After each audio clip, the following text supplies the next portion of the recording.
आपको मैं प्राचीन भारत का एक महान राजवंश है मौर्य राजवंश। मौर्य राजवंश के बारे में आज आपको मैं एक महत्वपूर्ण जानकारी देता हूँ। और ये जो चैप्टर आपको मैं आज पढ़ाने जा रहा हूँ, यह बीए विद्यार्थियों, बीए फर्स्ट ईयर के विद्यार्थियों के लिए, एमए के विद्यार्थियों के लिए, कंपटीशन के विद्यार्थियों के लिए अत्यंत ही महत्वपूर्ण चैप्टर। प्रिय विद्यार्थियों, आपने नाम सुना होगा चंद्रगुप्त मौर्य। चंद्रगुप्त मौर्य कौन था, उसकी जाति क्या थी, कहाँ पर शिक्षा अर्जित करता था, उसके बारे में आपको बताता हूँ। प्रिय विद्यार्थियों, उन दिनों में मगध का शासक था नंद वंश का शासक धनानंद। प्रिय विद्यार्थियों, धनानंद नंद वंश का अंतिम शासक, नंद वंश का महान शासक। और धनानंद एक ऐसा चोर शासक था जो अपने खजाने से धन चुराता था और गंगा नदी के किनारे घाटी में उस धन को छिपा के रखता था। उसके सैनिक कहते थे, अरे धनानंद ये क्या कर रहे हो, आप अपने खजाने में से धन चुरा के गंगा नदी के घाटी में छिपा के रख रहे हो। धनानंद ऐसा क्यों, ये खजाना आप ही का तो है। धनानंद एक ही बात कहता था, धनानंद जिसको धन में आए आनंद उसे कहते हैं धनानंद। प्रिय विद्यार्थियों, उन दिनों में तक्षशिला विश्वविद्यालय, याद रखना प्रिय विद्यार्थियों, वर्तमान समय में तक्षशिला विश्वविद्यालय चला गया पाकिस्तान के रावलपिंडी में। वर्तमान में तक्षशिला विश्वविद्यालय नष्ट हो गया, उसके केवल खंडर अवशेष बाकी है। तक्षशिला विश्वविद्यालय के आचार्य थे चाणक्य। चाणक्य के अन्य नाम विष्णुगुप्त, कौटिल्य। प्रिय विद्यार्थियों, उन दिनों में सिकंदर महान भारत पर आक्रमण करने के लिए आ रहा था और तक्षशिला विश्वविद्यालय के आचार्य थे चाणक्य। चाणक्य तक्षशिला विश्वविद्यालय से चला, सीधा पहुंचा चाणक्य है पाटलिपुत्र। और उस समय धनानंद है सुरा और सुंदरी में व्यस्त था। चाणक्य सीधा धनानंद के पास गया और धनानंद से आग्रह किया, हे धनानंद, आप उत्तर भारत के शक्तिशाली शासक हो, आप उस विदेशी आक्रमणकारी को, देश को गुलाम होने से बचाइए। धनानंद उस सिकंदर को रोकिए। धनानंद उस समय सुरा और सुंदरी में व्यस्त था। धनानंद ने कहा, एक पाखंडी है, ढोंगी ब्राह्मण, अब तू मुझे सिखाएगा शासन कैसे करना है, तू मुझे सिखाएगा। चल, अध्यापक है और अध्यापक बन, वापस जा तक्षशिला विश्वविद्यालय और वहां पे जाकर विद्यार्थियों को अध्यापन का कार्य करवा। चाणक्य ने पुनश्च कहा, धनानंद, विदेशी आक्रमणकारी को रोको, विदेशी आक्रमणकारी को रोको। धनानंद क्रोधित हुआ, उसने अपने सिपाहियों को बुलाया, सैनिकों, इस पाखंडी को धक्के देकर महल से बाहर निकालो। सैनिक आए, चाणक्य को पकड़े, पकड़ते पकड़ते लिए और सीधा ले जाकर महल से बाहर धक्का दिया। प्रिय विद्यार्थियों, उसी समय चाणक्य जोर जोर से चिल्लाने लगा। धनानंद उठा और सीधा महल की छत पर जाकर खड़ा हुआ और ऊपर से देखा। उसी समय चाणक्य ने अपनी शिखा की गांठ खोली, चोटी की गांठ खोली और धनानंद से कहा, हे धनानंद, आज तूने मेरा अपमान किया है और आज मैं यह प्रतिज्ञा करता हूं, जब तक मैं नंद वंश का नाश नहीं कर देता तब तक मैं अपनी शिखा में गांठ नहीं बांधूंगा। धनानंद ने कहा, पाखंडी, ढोंगी ब्राह्मण है, तू मेरा नाश करेगा, चल यहां से। चाणक्य वहां से चला। अब चाणक्य को एक ऐसे व्यक्ति की तलाश थी जो अखंड भारत का निर्माण कर सके।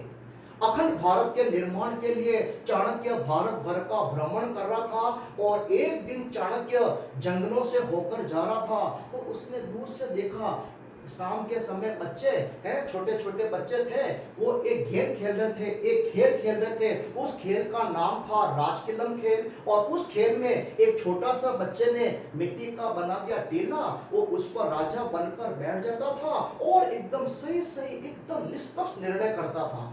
चाणक्य दूर से सारे बच्चों का वो खेल देख रहा था। चाणक्य ने कहा, इतना छोटा सा बच्चा राजा बनकर इतना निष्पक्ष निर्णय कर रहा है, वाह, अच्छा बालक। चाणक्य को अखंड भारत के निर्माण के लिए यही बालक उपयुक्त लगा।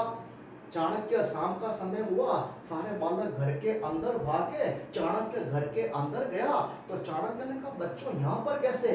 उन सभी बच्चों ने कहा, हम सभी गुलाम हैं, हम सभी दास हैं, एक शिकारी के गुलाम हैं, वो शिकारी बड़ा दुष्ट है, है, सुबह शाम हमें मारता है, मारने के बाद 2 रोटी सुबह 2 रोटी शाम को खाने के लिए देता है, और रात को मार के जंजीरों से जकड़कर गहरे खड्डे में फेंक देता है, दरवाजा बंद करके बाहर ताला लगा देता है।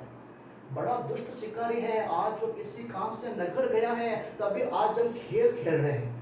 शाम का समय शिकारी आया, चाणक्य ने शिकारी से कहा उस बालक की कीमत बोलो।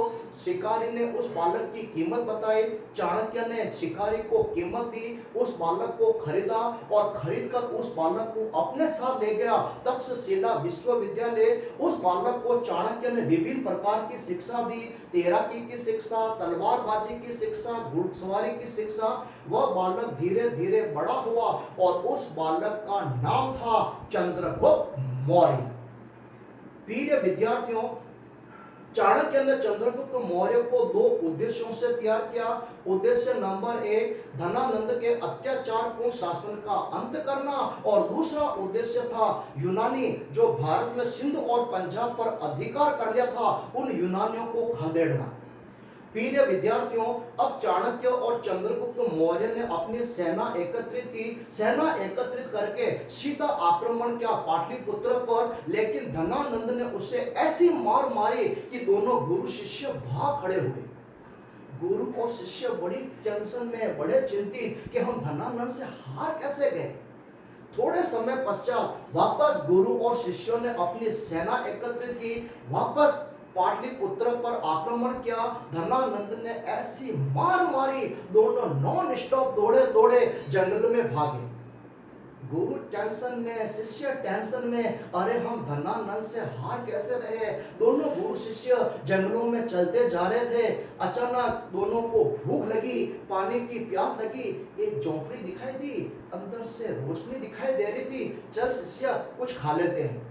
गुरु और शिष्य जैसे ही झोंपड़ी के पास गए, अंदर देखा एक माँ अपने छोटे बेटे को चावल खिला रही थी। उस बेटे ने चावल बीच में से चावल लिए, चावल खाए और जोर से चिल्लाया, माँ मेरा मुंह जल गया। उस माँ ने कहा, मूर्ख, चावल कभी बीच में से खाते हैं क्या? चावल बीच में से खाओगे तो मुंह जलेगा। जैसा तू मूर्ख और वैसा का वैसा वो चाणक्य और चंद्रगुप्त मौर्य मूर्ख। उसने कहा, माँ चाणक्य मूर्ख कैसे है? उसको तो पूरा भारत विद्वान कहता है, विद्वानों में उसकी गिनती होती है। अरे काहे का विद्वान है, काहे की बातें हैं। हम लोगों ने ऐसे चाणक्य चाणक्य कह के उसे हवा में चढ़ा रखा है। मूर्ख है वो। कि माँ वो मूर्ख कैसे है? उस माँ ने बताया, बेटे चाणक्य और चंद्रगुप्त को क्या करना चाहिए, पहले छोटे छोटे प्रदेशों को जीतते जीतते फिर बीचों बीच पाटलिपुत्र पर आक्रमण करना चाहिए। और वो मूर्ख क्या करते हैं, सीधा पाटलिपुत्र पर आक्रमण करते हैं, हार जाते हैं। चाणक्य और चंद्रगुप्त मौर्य दोनों बार खड़े खड़े सुन रहे थे। ओ हो, अब सारी गणित समझ में आई। चाहे चंद्रगुप्त मौर्य ने कहा, गुरु समझ में नहीं आया। चाणक्य ने कहा, चल बेटे मैं तेरे को समझाऊंगा। चंद्रगुप्त ने कहा, थोड़ा खाना वाना बाद में खाना, चल अब मेरे पूरी गणित समझ में आ गई। प्रिय विद्यार्थियों, अब चाणक्य और चंद्रगुप्त मौर्य ने सेना संगठित की, छोटे छोटे प्रदेशों को जीतते जीतते पाटलिपुत्र पर आक्रमण किया।